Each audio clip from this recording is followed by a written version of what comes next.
Hi, everyone. Thank you for joining us for the first episode of the First Gen Triumphant podcast this semester. My name is Deja Creer, and I'm the graduate assistant for the TRIO program. I'm currently earning my master's in business administration, and before graduating last school year, I worked as one of the student navigators for TRIO and earned my bachelor's degree in finance with a minor in economics. This podcast is dedicated to sharing the voices and experiences of both students and professionals with a focus on those who are first generation. The goal of this podcast is to highlight their stories, challenges, and successes by creating a space where their voices are heard and recognized. I'm also joined by my co host for this episode, Charvel, and I'll let her introduce herself. Hi, everyone. My name is Char-Michelle McDowell Hamilton. I am currently the Marketing and Communications Coordinator for University College. I'm super excited to be here. Today's guest for this episode is Char-Michelle McDowell, a first gen ISU and TRIO alumni, academic advisor, author, and coach. She's the founder of the Well counseling firm and the Just Be Institute, where she helps people discover their purpose. And we're excited to hear her story. Char, thank you so much for being here with us today. Thank you for having me. I'm so excited. And just a small correction is the Well Consulting firm. We do consulting as well as coaching. So I'm excited to be here with you and Charbel. Nice to meet you, Daisha. And I'm excited. Thank you so much.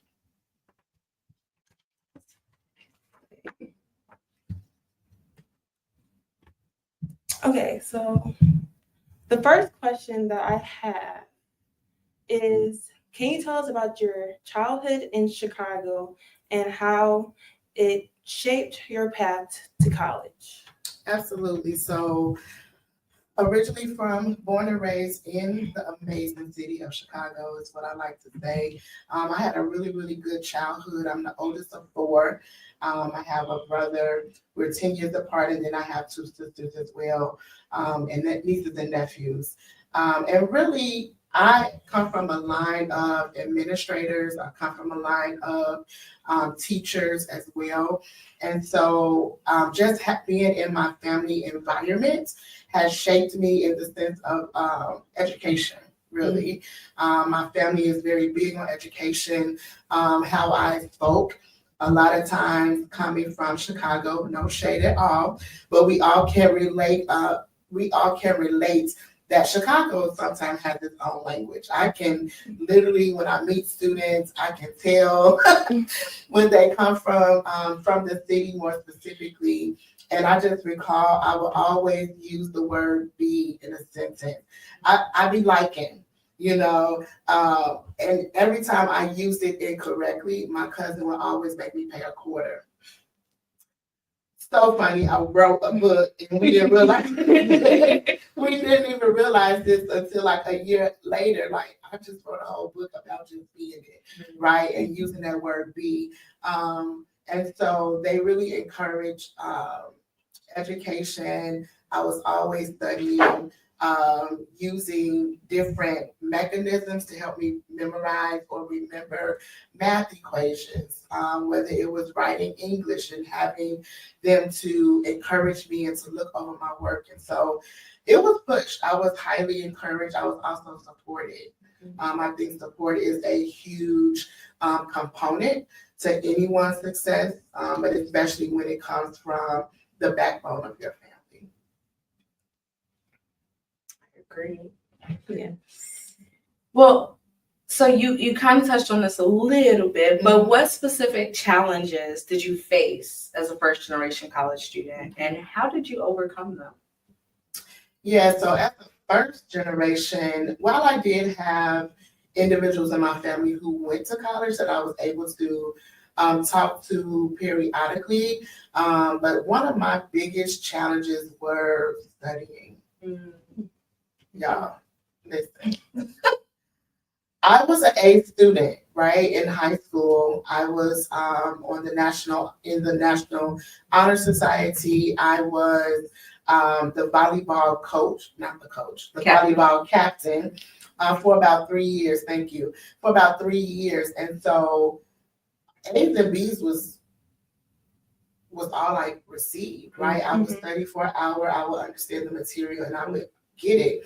When I came to college, my first semester, not even year yet, but my first semester, it got real. And it was a challenge for me because I honestly did not know how to study. I wasn't prepared. Let's just say that. I wasn't prepared for college. I was prepared mentally to do the work because I enjoyed school. I enjoyed learning, but I wasn't prepared on the various components or factors. I would even say habits that you need in order to grow, in order to succeed at the college level. So for me, time management, and that's one thing that support services helped me with, was learning how to study, learning how to maximize my time. So no more was I attending 7 or 6 classes, right? I only have 4 or 5, and I believe I came in with 4 to start with. And so what are you doing with the rest of your day? Right. Right? How are you, you have a 2-hour gap in between classes. I wasn't necessarily always filling that gap with studying, or studying for the sufficient amount of time. So I had to learn that when you receive test grades back and homework grades back, it brings the reality of how much time you need to spend. I was just teaching today. I'm also a Thrive instructor, and so I was teaching them today just about time management and how to utilize that time. What are your time thieves, right? Over socializing, because I'm a social butterfly. And so whether you're over socializing, whether it's gaming, whether it's the cell phone, right? These are time thieves that hinder us from succeeding in our classes. So yeah, I would say time management was like one of my biggest challenges. I hope I answered the question. No, you did. I think a lot of students, people in general, I think struggle with time management. There's so much stuff eating at our time, like you said. Yeah, and everything seems like a priority, right? Yeah. Especially if you're a student and you're listening and you have 3 exams that's coming up for 3 different classes. All of it is priority, but how do I prioritize my time to make sure that I'm putting in equal time for each subject or for each class? And so you have to learn those things, especially as an incoming freshman. You have to learn those things, and sometimes going to workshops that ISU may provide or TRIO may provide are very helpful to what we would honestly consider basic things. You know what I mean? We're thinking like, who needs to teach me about time? You need to learn about it. Yeah. You. Exactly. Who needs to come to the workshop about time management? You. Yeah. Right? These are basic things because they spill over into our careers. Yes. So Nip it in the bud early. yeah. Okay. So, in what ways did TRIO impact your personal growth and Your academic growth. growth during your time at ISU? Yeah, I think just having the support. I had very supportive advisors. When I was on academic probation, I think I had maybe like a 1.8 or 1.7. That was a shock to my system. And I said to myself, all I know is that I can't go home. And it did not mean that my family wouldn't be receptive of me, coming home or staying home or anything like that. But I just knew for me, I felt like if I go back to Chicago, I may not make it back. I may not have the tenacity or the drive to come back to the university because I felt like I would be settled. You know, I'm with my family, I have my friends, you know, I'll just go to school here and try to make it work. So I feel like TRIO, more specifically support services, assisted me with just, hey, what do you need? You know, just with those words, like, what do you need? And I said to my advisor, all I know is I need help and I can't go home. You know, so them providing me with the right resources that would help me to grow and to develop for what I needed at that moment and at that time, and being able to come to the sessions. You know, did I want to? No. But I needed it. You know, so for me, I'm very big on support. If I needed to talk something out, even my professors were very helpful. I know a lot of times as freshmen, you know, you can be intimidated by going into Dr. such and such office, right?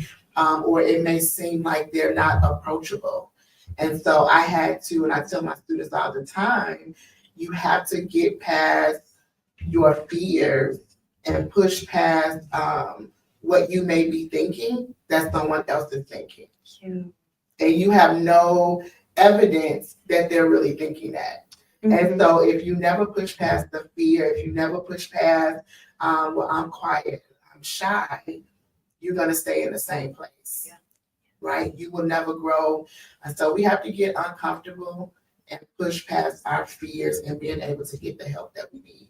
Well, and I love how you said you went to your advisor and you didn't know what you needed help with. You just knew you needed help. Yeah. And I love that was the stance you took, because sometimes that's just what we need to do. We just need to say, I need help, and just start there. Yes. And the resources will hopefully come together. Yeah. And that's awesome. Absolutely. Yeah.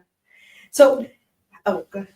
How did it feel to become the first in your family to graduate college, and what impact did that have on your family? I love this question.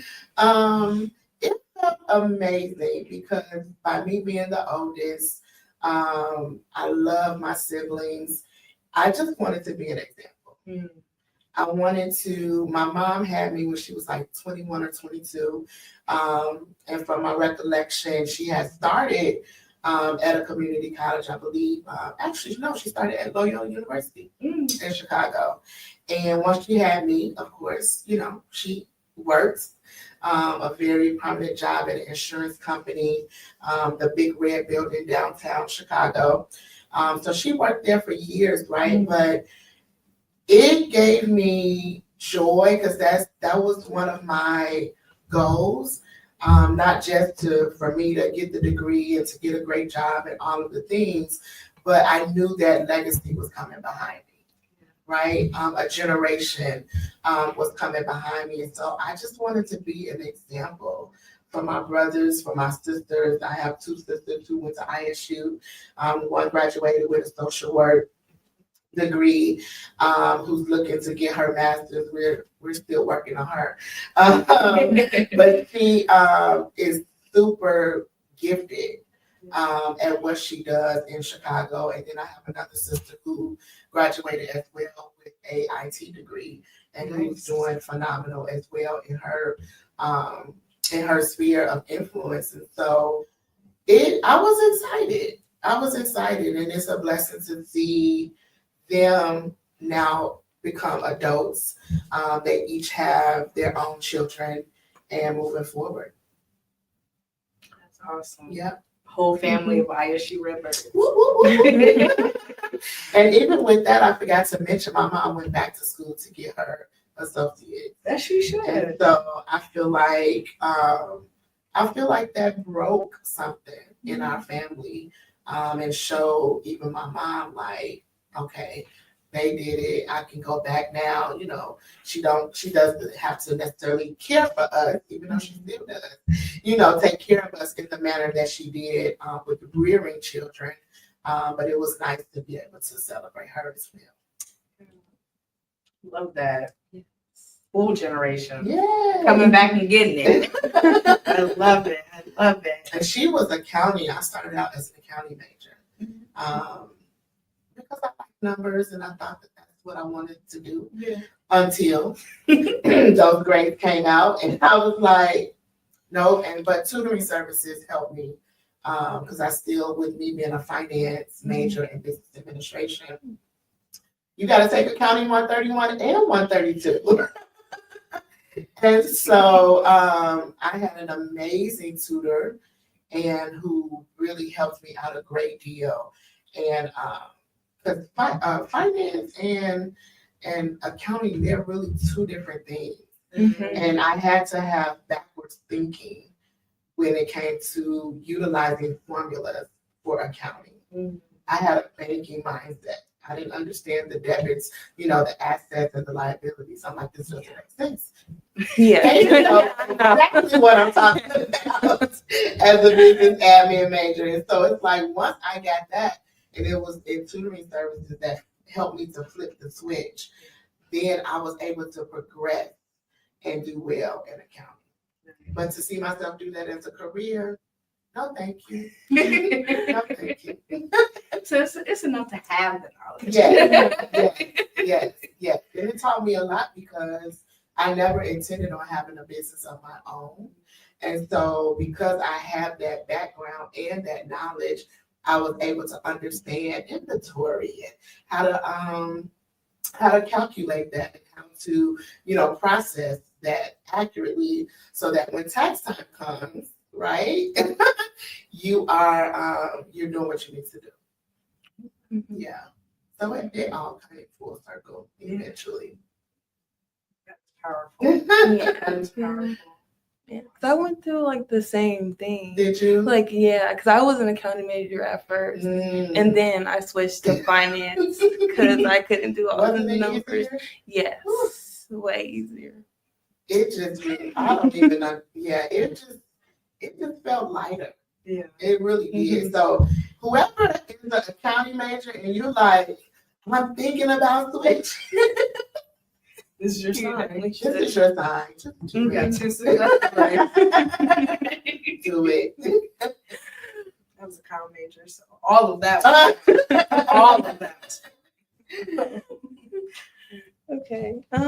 What led you to your decision of pursuing a master's in organizational leadership, and how and what impact did the program have on you? I'm gonna be straight up honest because once I finished at ISU, I was done.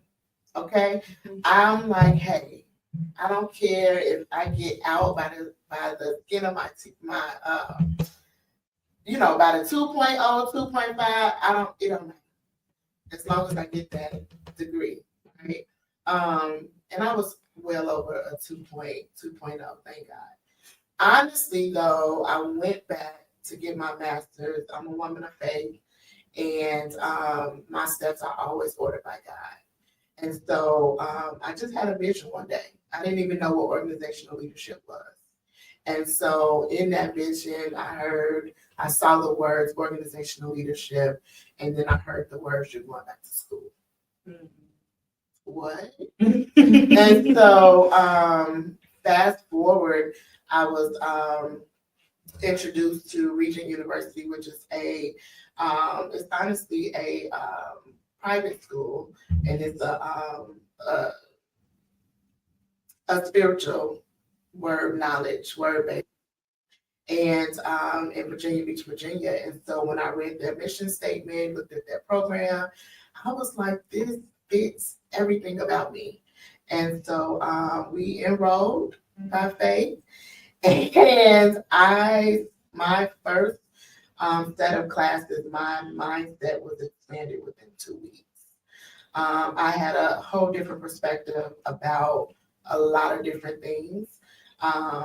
And I really enjoyed the program. It actually unlocked another piece of my purpose and my identity of who I was created to be, what I was created to do. And so, especially when it came to consulting, so a lot of people always have said, you asked a lot of questions. When I was a teenager and I would have, my boyfriend, and you're like, you asked a lot of questions. you know. And so sometimes that can put a damper on you as a negative thing. It can almost cause you to go mute or to go silent because it's like maybe I do ask a lot of questions. Maybe I'm too much.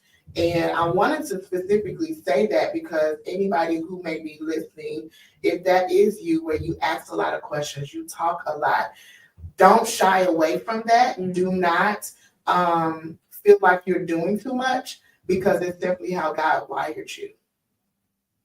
If it is connected to your purpose. A lot of times you won't know that until 2 or 3 years down the road to when you're in your career, Deja. And you're like, oh, this is why I was always asking questions. This is why I was doing X, Y, and Z. Because you may not see it now, but days or years ahead, it'll make sense. Our parents used to tell us, in the by and by, you'll understand it. So in other words, as the days go by, you'll get it later. And so it unlocked another piece or another layer of who I was created and designed to be in the earth. So that's how I got to get my master's degree. And then what makes me more proud about that is it unlocks another level of who I am. And when you understand who you are, you walk in another level of confidence. You walk in another level of courage. And you feel, honestly, you feel like you can take on the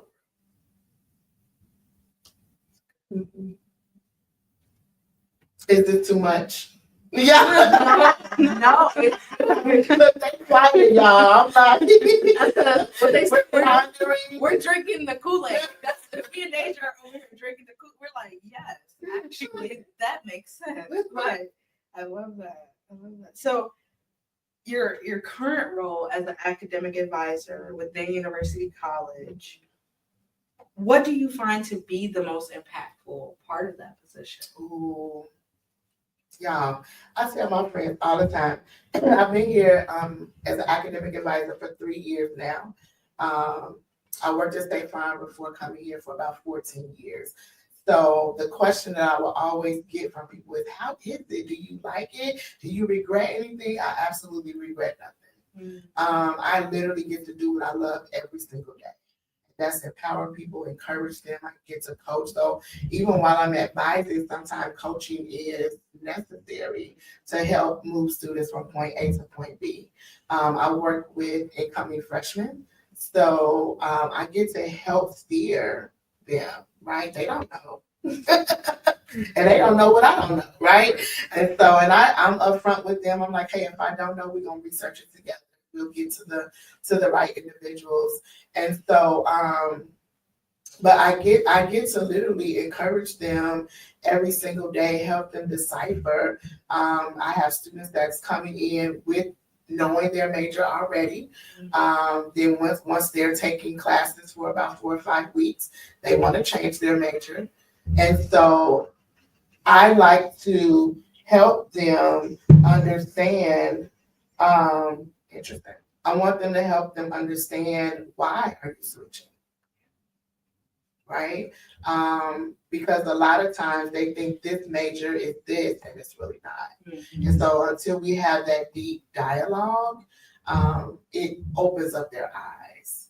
And so through those conversations, through coaching, through advising, they're able to see like, okay, yeah, maybe I don't want that. Go do some more research, or maybe they may be settled because we didn't just make the switch, but I took time to dialogue with them to make sure that this is something that you want to do. I think you asked the second part of the question, or did I answer you?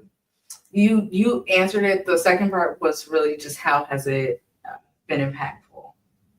Yeah, that's how it's. I've seen impact in those types of ways of just being able to dialogue with students to make sure that they're on the right track, and more importantly, that they're where they want to be and not where I may see them or where I feel it's best for them, but putting the ball in their court where they feel empowered to make more informed decisions. Well, and I feel like your journey has its own uniqueness too that gives a really good example for students. That, you know, sometimes it may not look like what it started as, but that doesn't mean the reward isn't as equally as enriching or as awesome. So yeah, you're in a really unique position. That is so true, because I never intended to be here. Yeah. I had a great time at ISU. I met wonderful people. And when I graduated, I actually had intended to go back to Chicago. But I'm still here in Bloomington. It's fine. No, I enjoy it. Have great connections, great friends that feel like family. Char-Michelle being one. And so yeah, I didn't map this out for myself. And we talk about that too, right? In our classrooms, that success is not a straight line. Yeah. It zigs, it zags, it's ups, it's downs, and then you land. And then something else shifts again. Seriously. Right? And so we have to learn to, and I had to learn to be okay with that, lean into that, because we keep discovering new things. And we have to realize that those new discoveries are often for your development. So that's a tweetable moment. Your discoveries are often for your development. I'm going to post that later today. Retweet if you see it. Okay. So looking back, what was the most significant career change you made, and how did you navigate that change? Looking back, what was the most significant career change you made, and how did you navigate that change? Yeah, so I mean, I think it just goes back to what I just mentioned, coming from a business sector, like State Farm Insurance Company, to higher ed. That was a big change. Yeah. That was a big change for me, into the educational system, how things are governed, right? I had to get used to the different processes or procedures or policies, you know, of learning the policies that I have to know in my role. I didn't have to do those sorts of things before. I think staying current on what's happening in our government more so, because I didn't necessarily have to worry about that in the organization in which I have come from. So being able to, how did I navigate it? Asking questions, reading, and just aiming to stay in the know as much as I can. I ask Char-Michelle a lot. So what I missed. And so I think that that's relevant to students, is asking questions, you know, and a lot of us don't want to feel like we are not smart, or, oh, this is going to be a dumb question, I should know this. Who said you should know it? Right.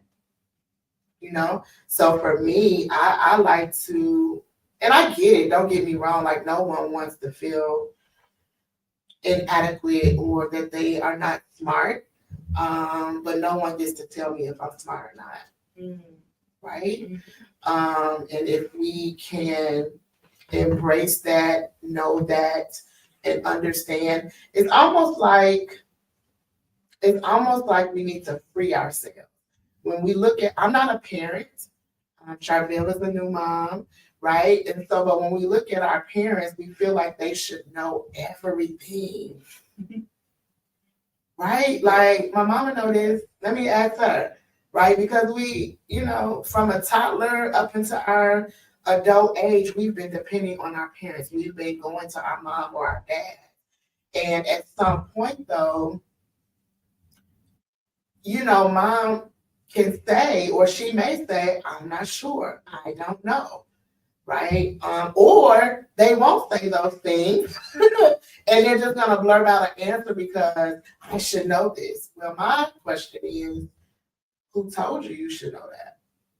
Because if you don't know, you don't know. And let's figure it out together. So I would love to encourage people. You may be listening to this and you may be a sophomore, you may be a freshman, you may be a junior, and you may have a child, right? You don't have to know everything. And you may need to go and ask questions, get the resources that you need to be able to answer specific questions that's being asked of you. So yeah. I think the current generation does an excellent job of asking questions. Mhm. I mean, even to a fault sometimes, right? But I think you said it best. Really, who told you were supposed to know this? And don't feel ashamed that you don't know it. Let's figure it out. Yes. Because making up an answer isn't gonna solve the problem either. No. No. You're lucky if you guess right, but yeah. And making up an answer can put me more in detriment, Yeah. right? Yeah. And it's like, man, if I would have just said I didn't know, we wouldn't be at this place. Mhm. Now we gotta dig out the hole, so yeah. And you still gotta go back and ask the question. Yeah. Just ask the question the first time. Save yourself some headaches. Save yourself some headache, right? Save yourself some unnecessary untangling that you didn't think would happen, but it did. Yeah. How has your role as an ordained pastor Oh my influenced gosh. your approach to leadership and mentorship in your career? Wow. I'm going to answer this, I think, in a unique way. Yes, I have been recently ordained as a pastor in March of this year, which was super exciting. But even taking the title away, I've been doing this since high school. You know what I mean? So I kind of want to maybe demystify that, oh, she's a pastor and so she does this. No, I was already doing this. And then I was labeled as, I was ordained as pastor, right? And so we're already functioning in who we are. And now I'm just being recognized as that. And so I just feel like it's just my grace. It's who I am. It's a part of my nature and my gifting. I've always been patient. And I think because of my love for God, He was very patient with me. So who am I to not be patient with others? And the more I'm patient with others, He's more patient with me. The more grace I give and the more mercy I extend for others, I get that back. And so I think I always put myself in other people's shoes. Love your neighbor as you love yourself, right? We all know that whether we go to church or not, like people still quote that. Like the two greatest commands. Treat others the way that you want to be treated. You learned that as a toddler. I hope we're still learning that, right? As toddlers, as children, treat others like you want to be treated. You want people to treat you nice, you treat other people nice. So those are basic human things or habits, behaviors, patterns that we should still be following today. It's awesome. Like you said, you were already doing the work. Now the title is just catching up to the work. I love that. Yeah. It's awesome. Yeah. It makes no sense because when we talk about leadership,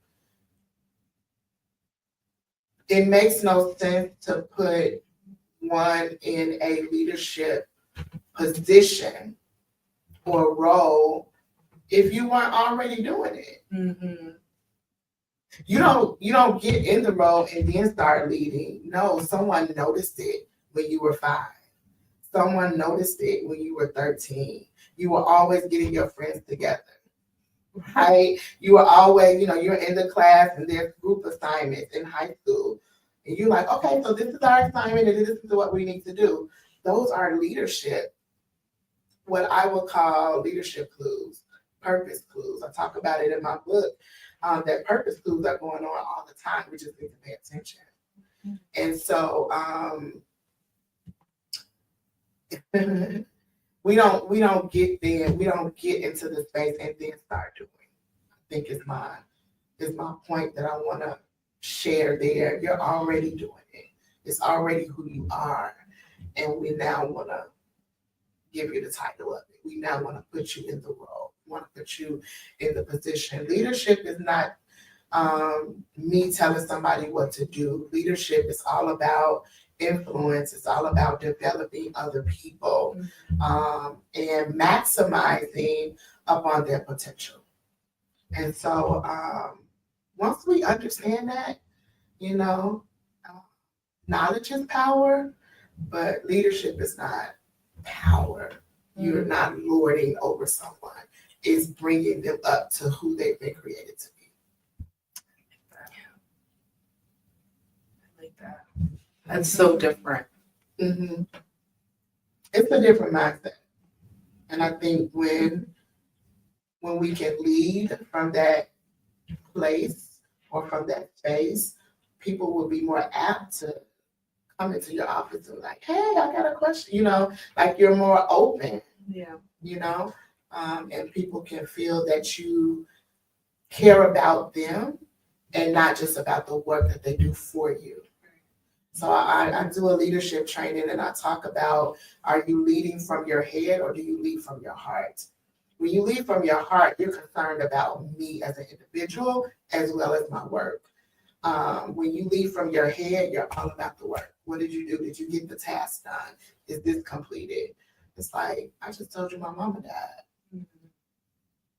I just told you that I didn't have food for my child and I don't know what I'm going to do. And you're asking me about work.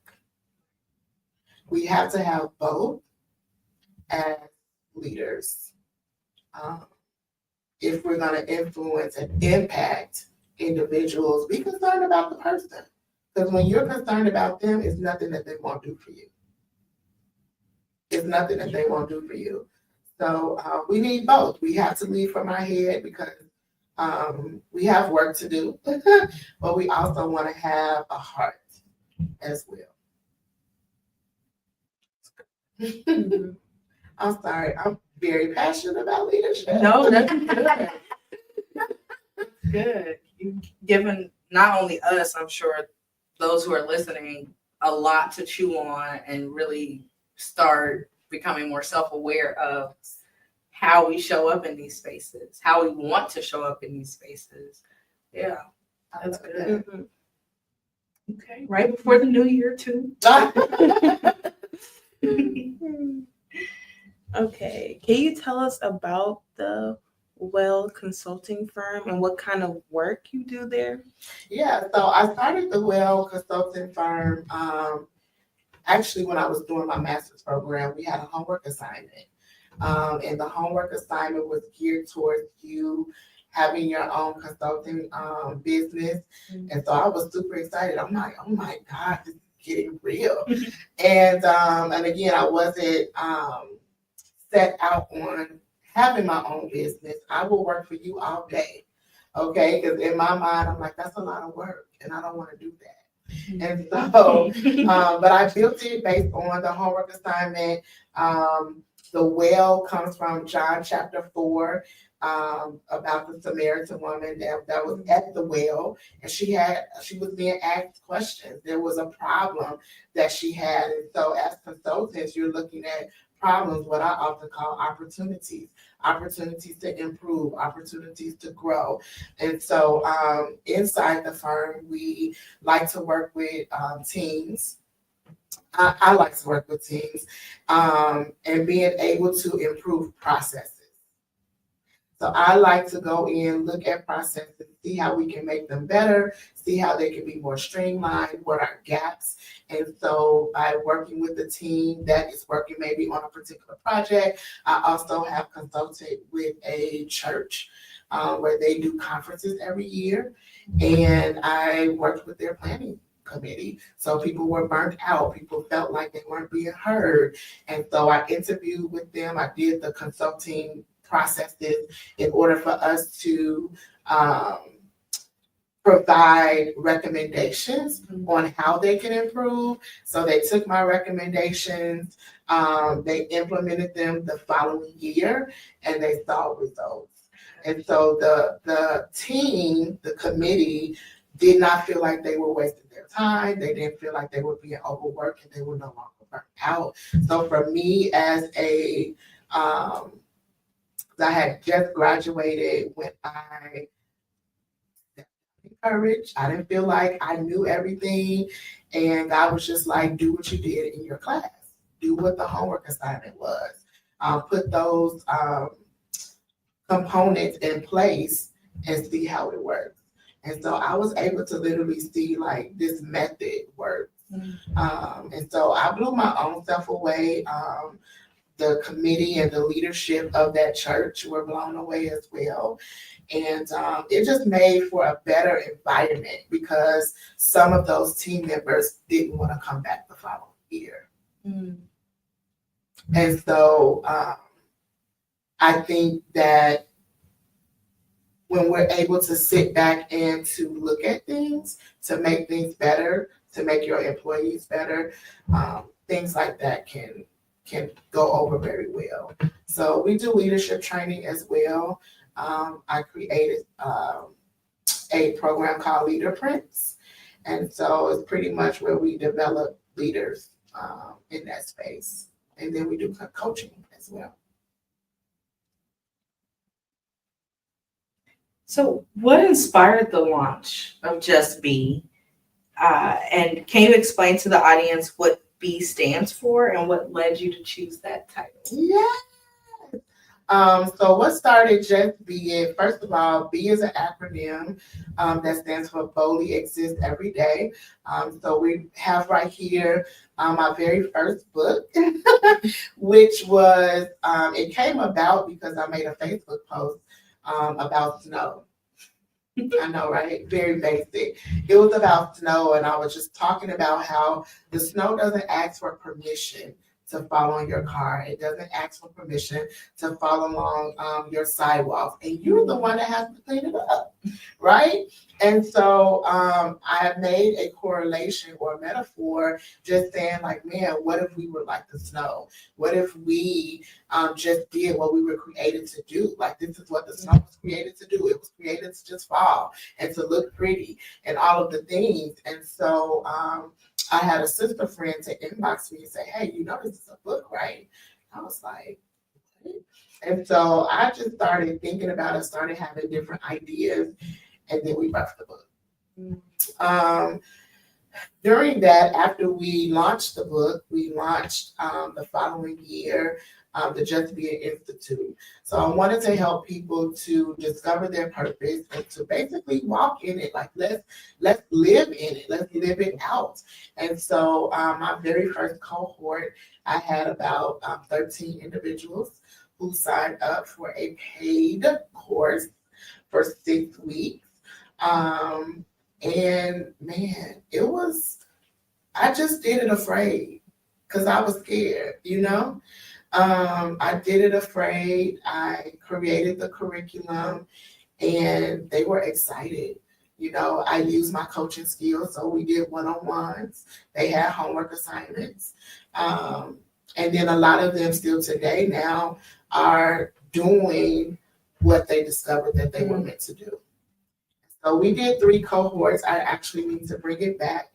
But we did 3 cohorts. The first one was 13. The second one, I think I had about 5. And then the last one, I had 1 person.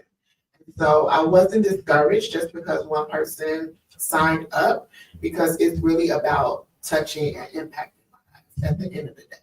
So if 1 person signs up, we're gonna roll with it. And you about to have all of my attention as if it's a class of 10. And so people from different states participated as well as within Bloomington. It was exciting. Awesome. Mm-hmm. What is on the schedule for the Just Be Institute potentially this year? Nothing. No, I need to bring it back. I have a lot of other things rolling. I'm working on 2 more books right now. Working on 1 book for single women, and then I'm partnering with someone where we're teaching people how to start and finish their manuscripts, their books, so that they can launch those. So it's in my head. I just haven't put feet to it yet, to be honest. But the vision is still there. And so we're not doing anything just yet. Keep us updated. I will. Okay. Okay. So, like, I know that you're currently working on, you said 2 Books. 2 books. So, like, can you share with us, like, what themes the readers can look forward to? Yeah. So for those 2 books, you mean? Yes. Yeah. So for the first one that I'm doing by myself, it's not content heavy at all. It is called, I'm gonna just put it out here. It's called Dear Single Lady, and it is 365 encouraging notes to enrich the soul. And so it's literally gonna be a book where you would read every single day, however you want to do it, encouraging notes to inspire you, to empower you. And then you'll also have a space in the book to journal. And so I'll put out questions prompting you to write, or I may have some fill in the blanks. I may have coaching questions. And so that's what that one is for. Again, it's geared to single women, whether you've been single, never married, whether you are widowed, whether you're divorced. But I want to touch the array of single women to let them know, like, you can still thrive in life. You can still live out your purpose. We're not sitting at home on the couch with the blinds closed. No, we're gonna live life, and we're gonna live it to the fullest. And you're gonna keep not just surviving, but thriving. And so I really want to just empower single women and allow them or empower them to be on fire. The second book that I'm working with one of my business partners, it's designed for aspiring and emerging authors. So a lot of authors or a lot of individuals have started their books, but they have trouble completing their books. So this manual is designed to help them, give them the formula, give them the fuel, give them the encouragement to start and to finish. Some people have the idea still in their heads. They haven't even taken the first step to write down on paper what it is that they envision. And so this manual, when it comes out, we're looking to have it out by the top of next year. So I have been a writing machine right now to meet deadlines, right? So we talked about earlier time management and competing priorities. Every second counts. It's almost like me being back in my master's degree program. If I'm at the doctor's office, I was sitting there reading an article, highlighting and doing homework because every second matters. Does that answer your question? Yeah. Okay. In building your legacy, how do you balance personal fulfillment with making an impact on others? Hard. It's hard because I love people, I love helping, but then I also got to take a pause for myself. And so that it's hard, but I will say over the last few years, I've been better at just taking the pause. Because when I'm not good for myself, I'm not good for you. And so I have to schedule things out. My calendar is probably my best friend. And what I can't do, I just can't do. We have to just schedule it for a different time. So yeah, I would say that me keeping legacy in view, keeping purpose in view, but also being realistic and being able to say, like, it's okay for me to pause. It's okay for me to take care of myself, so that I can give my best self to others and make an impact.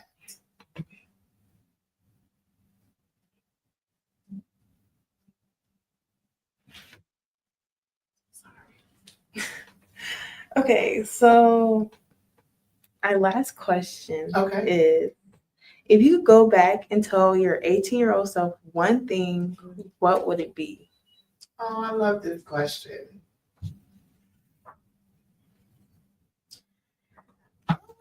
I would say, girl, it doesn't matter. It doesn't matter. What is the it that doesn't matter? It doesn't matter what people say about you. I've learned that while I am liked by a lot of people, if I do have enemies, I tell people I honestly don't know who they are. I don't, because I'm one who loves conflict resolution, even though I may not like conflict. If you got a problem, we're gonna talk about it, and we're gonna move forward. So, but yeah, people are gonna talk about you if you're doing well, and they're gonna talk about you if you're not. So it doesn't matter. The best thing that you can do is focus on you, what you want out of life, and just go for it.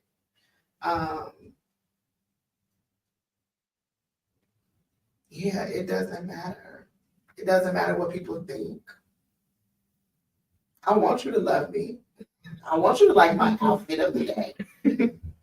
But it doesn't matter. It doesn't matter. It doesn't matter. At the end of the day, nobody is paying your bills. At the end of the day, nobody is taking that exam for you. At the end of the day, you guys are on two different paths. So it doesn't matter. Unless you're giving me wise counsel, not based on what you want me to do, but based on what's right, then it doesn't matter. Bring me your counsel, bring me your encouragement. I'm going to take all of that. Anything outside of that, it doesn't matter. You didn't like my Facebook post today. It doesn't matter. Because that's what I wanted to post. That's how I make it. So you didn't like it? It doesn't matter. You didn't get the joke? It doesn't matter. It doesn't matter. It doesn't matter. That's about it. That's a move. Yeah, like you're probably not going to be my friend for the next 20 years. So why am I allowing this to bother me at this point in my life? Why am I allowing this to bother me and I'm a sophomore in college? Why am I allowing this to bother me and I'm a graduate student? Like, it doesn't. And I've made some amazing friends. Like, me and my friends, we've been friends now for 30 years. We met, a lot of us met at ISU. I came down here with one of my best friends from high school. We're still friends. Will things change? Absolutely. We grow up, we learn that, oh, I'm really on this path. So that may take me off the path, right? To where we were all on the same path at one point. But then as we get older, as we live life, as we have different dreams, different visions, it takes us on different roads. But our bond is still there. Our bond is still connected. It doesn't matter. Okay. I like that. That is such a vibe for the rest of the year. For the rest of my life. It doesn't matter. It doesn't matter. Hold that thought. It doesn't matter. Oh, God. Okay, so thank you so much for sharing your story with us today, Char-Michelle. Thank you.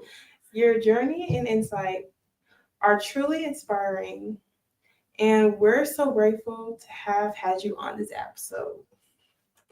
I'm so excited. Thank y'all for having me. I hope I can come back. We can talk about a different topic. But no, this was great. This was fun. I love doing things like this. And I hope that someone was inspired, encouraged. I hope someone was really empowered to be who you were created to be. And know that if you're afraid, just do it afraid.